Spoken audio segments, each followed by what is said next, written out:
पूर्णा शहरात चोरट्यांचा धुमाकूळ, एकाच रात्री 3 दुकाने फोडली. पूर्णा शहरात चोरट्यांनी धुमाकूळ घातला असून 20 ऑगस्ट रोजी पहाटे अज्ञात चोरट्यांनी एकाच रात्री 3 दुकाने फोडल्याची घटना समोर आली आहे. पहाटे सुमारे 4 वाजण्याच्या सुमारास चोरट्यांनी दुकानाचे शटर व कुलूप तोडून आत प्रवेश केला आणि रोख रक्कम तसेच मौल्यवान साहित्य लंपास केले. सकाळी दुकाने उघडण्यासाठी आलेल्या व्यापाऱ्यांना शटर व कुलूप तुटलेल्या अवस्थेत आढळल्यानंतर चोरीचा प्रकार उघडकीस आला. घटनेची माहिती मिळताच पोलिसांनी घटनास्थळी दाखल होत पंचनामा केला. परिसरातील सीसीटीव्ही फुटेज तपासून चोरट्यांचा शोध घेण्याचे काम सुरू आहे. एकाच रात्री 3 दुकाने फोडल्याने व्यापाऱ्यांमध्ये संतापाचे वातावरण आहे. शहरातील वाढत्या चोरीच्या घटनांना आळा घालण्यासाठी रात्रीची पोलीस गस्त वाढवावी आणि संवेदनशील भागात नियमित पेट्रोलिंग करावे अशी मागणी व्यापाऱ्यांकडून होत आहे.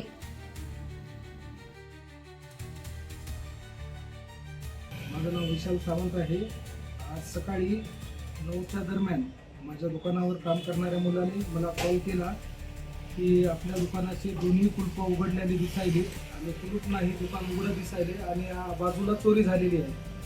तर चोरीचा संशय असल्यामुळे मी इथे आलो दुकानात आल्यावरती दुकानातले काउंटरमध्ये साधारणतः 2900 ते 3000 रुपये होते. काही चिल्लर कॉईन्स होते.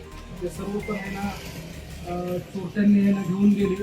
त्यासोबत माझ्या इकडचं सामान अस्तव्यस्त फेकून गेले आणि माझ्यासोबतच माझ्या बाजूला जे पाठीमागच्या साईडला दुकान आहे तिथे पण चोरी झाली आहे. साधारणतः तिथे 8 ते 10 हजाराचा माल गेला. त्याच्यात हाताच्या अंतरावर आमच्या इकडे एक सोन्याचं दुकान आहे, तिथे पण आहे ना चांगला मुद्देमाल आहे ना चोरीस गेला असं निदर्शनास आलं. म्हणजे एका दिवसात आहे ना चोरट्यांनी पूर्णपणे 8 ते 10 दुकानं लुटण्याचा प्रयत्न केला. ते पण आहे ना सकाळी 4 ते 5 वाजायला. म्हणजे मॅक्झिमम लोक आहे ना त्यावेळेला उठलेले असतात. अशा उठलेल्या परिस्थितीत 4 ते 5 वाजता अशी जर चोरी होत असेल आणि माझं दुकान आहे बँक ऑफ महाराष्ट्राच्या बिल्डिंगमध्ये आहे, बिल्डिंगला अटॅच आहे. बँक ऑफ महाराष्ट्र एवढ्या सेफ्टीसारख्या दुकानात जर चोरी होत असेल तर पुढे चलून आहे ना कुठेही चोरी होऊ शकते. पोलीस प्रशासनाला एवढीच विनंती आहे की पोलीस प्रशासनाने लवकरात लवकर चोरांचा आहे ना तपास करावा आणि इथून पुढे अशा घटना होऊ नये त्यासाठी कडक रात्रीचा बंदोबस्त आहे ना ठेवावा ही विनंती. मी गजानन बाप्पा सुदळे. माझा एक महाराष्ट्र बँकेजवळ ऑनलाईन सर्व्हिस ग्राहक सेवा केंद्र. मी 19 तारखेला मी रोजच्यासारखं घराकडे गेलो आणि 20 तारखेला जेव्हा दुकान उघडणं करता आलो सकाळी पाहिलं 7 वाजता तर शटर ओढलेलं होतं पण त्याला कुलप नव्हते म्हणून मी काय केलं 112वर कंप्लेंट केली. तर चव्हाण साहेब आले आणि त्यांनी फोटो काढून शटर उघडलं.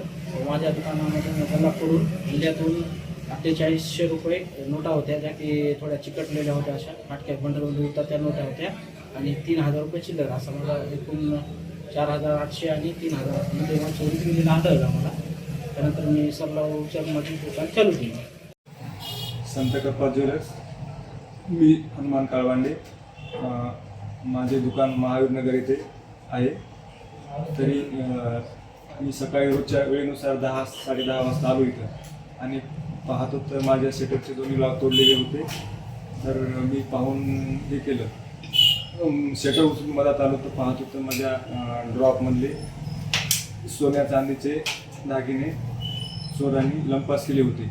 आढळल्यानंतर मी तात्काळ पोलीस स्टेशनला सांगितले. नंतर पोलीस पी.आय. साहेब वगैरे आले. त्यांनी तात्काळ दखल घेऊन फॉरेन्सिक लॅब वगैरे श्वानपत्र वगैरे हे आणून तपासणी करून ते आता पुढील तपास करीत आहेत.